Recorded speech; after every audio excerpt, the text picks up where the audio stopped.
Chapter 4 Homeward Bound.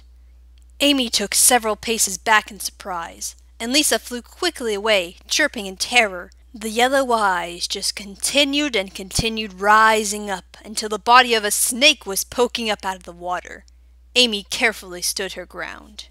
"Who are you?" asked Amy suspiciously. Hackles raised and claws slid out. The snake tilted his head, then gave a slight chuckle.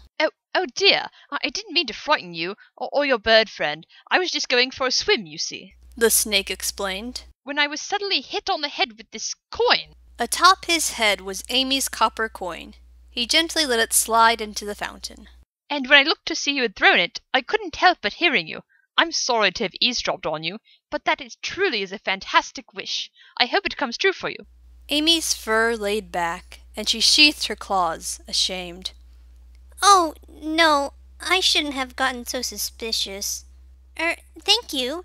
My name is Amy, and I'm a calico kitten." "What's your name?" The snake beamed. "Oh, my name is Shu the Footsnake," he said with a little bow, and in one great leap he shot out of the pool and landed in front of her on the cobbled ground. Amy frowned, confused. "Footsnake? What exactly is a oh," she said, trailing off. From his head down, Shu was just like any other snake, except that instead of a long tail, attached to his torso was a human foot that he balanced on. Amy blinked hard at the foot, as if hoping she was seeing something wrong, but Shu was, indeed, a 1.5-foot-long green snake with a human's right foot stuck at the end. Shu hopped back shyly. "I'm sorry, I must look rather unusual. As it turns out, I haven't exactly met any other foot snakes. I guess I must be the only one. You must think I'm really weird, don't you? If I bother you too much, I can just leave," he said, abashed. "Oh, no, don't leave. I guess I've just never met a footsnake before. You're very..." Amy mewed, searching for the word. Interesting. Besides, I'm a cat who can't even purr. How weird is that?" Shu tilted his head, considering. "Well, maybe you don't purr," he mused, "because you do something else." Amy blinked blankly. I hadn't thought of it like that," she mewed. Shu beamed and pressed on. "Well, you did mention being hungry and cold, right? As it turns out, I'm actually very good at finding food and whatnot. I'm a very good scavenger. However, my house was torn apart, and I'm having some trouble putting it back together. If you help me fix my house, I'm sure I can spare some of my food so you don't go hungry," he offered. Amy brightened, excited. "Oh, yes, please. I'll work very hard," she promised. "And during breaks," she thought to herself, "I can use that time to try and find a home." So Shu hopped down the cobbled path of the city park with Amy trailing behind him, until they got to a very thickly wooded part. What appeared to have once been a decently sized wooden structure, hidden away in the trees from humans' view, was a scattered pile of lumber and nails and cloth and string. There were a few parts where it looked like Shu had tried to rebuild it on his own, but alone, footsnakes were not exactly superior carpenters. Amy's ears flattened back at the sight of it. "What happened here?" she asked. Shu hung his head. "Well, you see, footsnakes like me aren't exactly what you'd call, normal. Some people think I look funny, or even call me mean names, like weird or stupid. I guess I usually don't mind that sort of a thing. I get it a lot, so I just brush it off, because I'm happy to be a footsnake. But soon, the animals around here began to resent my presence. They played cruel jokes on me, and stole my food and tools. One day an entire pack of them, dogs, raccoons, cats, birds, the whole lot of them, just came and tore up my house. They tried to hurt me too, and it's only because some stray cat, Lace was it, she told them to stop and buzz off. But it was too late. My house was reduced to ruins, like you see it now." Amy's mouth hung open, and it took a while for her to compose her thoughts. But that's so mean," she burst out. "Just because you're different? You didn't even do anything. What happened to them? Did they get punished?" Shu shook his head. "No, life's just not always fair like that. But it's okay. With your help, it'll get rebuilt again. In fact, we'll make it even better this time. Amy grinned back at Shu. You bet! She cried. The two of them worked on it for at least a week or two, and halfway in, even Lisa May helped to join in. It was very hard work. Cats don't have thumbs, and footsnakes and blue jays aren't very strong, so getting the walls up proved a hard challenge. Together, though, the three of them really were building the house even better than it was before. During her work breaks at first, Amy would slip off and try to find a human who wanted to take her home. But none of the humans would even pick her up. They thought she was someone else's cat because she had on a collar which, to Amy's dismay, would not come off. Eventually, though, Amy didn't mind. She would invite her to stay and talk or play by the wishing fountain with Lisa May. The three of them became fast friends. It wasn't long, with Lisa's keen eye, Shu's scavenging skills, and Amy's strength that the house was built. It was spectacular. It was 2 animal stories tall, with a master bedroom and a guest bedroom, and even a little perch in the living room window so Lisa May could come and visit when she wasn't with her Blue Jay family. It looks great, sighed Amy. It was early evening, and although it wasn't possible to see the stars in the city, the sky was turning a lovely dark blue. The wooden house stood out brilliantly against the night sky.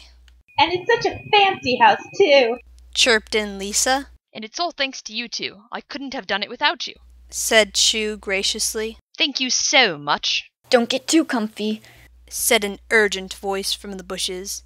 Amy barely had time to whip around as a figure gracefully leapt out of the leaves. It was Lace, though instead of being lazily sure of herself, she was serious and a little nervous despite herself. I'm not the only one who's caught wind of your little project. Oh dear, it's not them again, is it, Lace? Shu asked. Are they coming here? Now? All those mean animals from before who ruined Shu's house? Demanded Lisa in an unnaturally shrill voice. Yes, it's them. I don't know what a footsnake, a bird, and a cat can do against them, but you can count me in too, Lace replied. Amy nodded seriously. Don't worry, Shu, Amy said. We won't let them trample down your house again. Or we'll fall trying, Lace noted dryly. Shu backed up, with Lisa perched anxiously atop his head, while the 2 cats, Lace and Amy, bravely stood in front, claws unsheathed and eyes fixed into the darkness beyond. Some minutes later, out of the shadows burst an enormous gang of animals. Crows, pigeons, cats, raccoons, possums, rats, mice, squirrels, and at the head of them were the 2 dogs that had chased Amy earlier. The larger of the 2 dogs leered. Well, I thought tearing your house down once was good enough, but apparently this freak snake hasn't learned his lesson, he growled. The shorter one laughed harshly. And look, he has some stupid little friends to protect him this time. You really think you can stop us with that? She sneered. Lace hissed. I would have thought you'd learned your lesson, snarled the street cat. How many times does a cat have to split open a dog's nose before she stops sticking it where it doesn't belong? You're not gonna tear it down this time, put in Amy. The gang of animals laughed. Sure, and I'm a guinea pig, barked back the larger dog. He turned to the other animals with a pointed nod. Do it. In a mad rush, the horde of animals shot towards the house and bowled the 2 cats, Blue Jay and Footsnake, right over. Amy poked up her head just in time to see 2 rats already gnawing away the roof. Hey, stop it! shouted Amy. Stop that right now! This is a losing battle, gasped Lace next to her, who had her face badly scratched up by the thundering claws pounding over them. Just stay down, Color Cat. But we worked hard on that house. It took us 2 whole weeks, she cried. What are we supposed to do then? Lisa May trilled, circling rapidly overhead in a panic. Amy wondered to herself until she remembered the incident in the alleyway with the 2 dogs. It might have just been a fluke, but Shu might be right too. If she couldn't purr, then maybe... Stop! she yelled. No, that wasn't right. The shout in the alleyway, it had been more like a roar. How had she done it? Amy, began Shu tentatively. Please, we don't want them more angry. Amy shook her head. You've been stomped on for the very last time, Shu, Amy said. She took a deep breath and focused her voice. If she didn't do it now, it might be too late. I said, stop! Roared the kitten. The other animals froze, terrified, but Amy kept right on roaring. Stop! You can't treat him like that just because he's different. I won't let you. He's my friend, so stop it. Stop it right now. Just leave and don't come back. The whole gang hesitated for a bit until Lace spoke up. You heard Amy. Scram! The invading animals turned tail and ran faster than Amy thought was possible. Shu shakily got himself up from the ground and bowed very low to Amy. Thank you all. Not only did you help build our house, but you helped save it, he said. He looked up at all of them, smiling. I wished at the wishing fountain, once long ago, that I might have such good friends. I guess wishes really do come true, if you work for them. Lisa May beamed, and even Lace gave a half-hearted grin. Amy, however, looked troubled. Is there something wrong, Amy? Shu asked. Amy hesitated before responding. You said our home? You mean ours is in like all of ours? Amy responded. Shu tilted his head. Well, of course. Lace and Lisa have their own home, I know, and they're always welcome to visit. But we built this house together, Amy. Whatever did you think all that extra room was for? Shu replied with a smile. Amy thought back to her wish.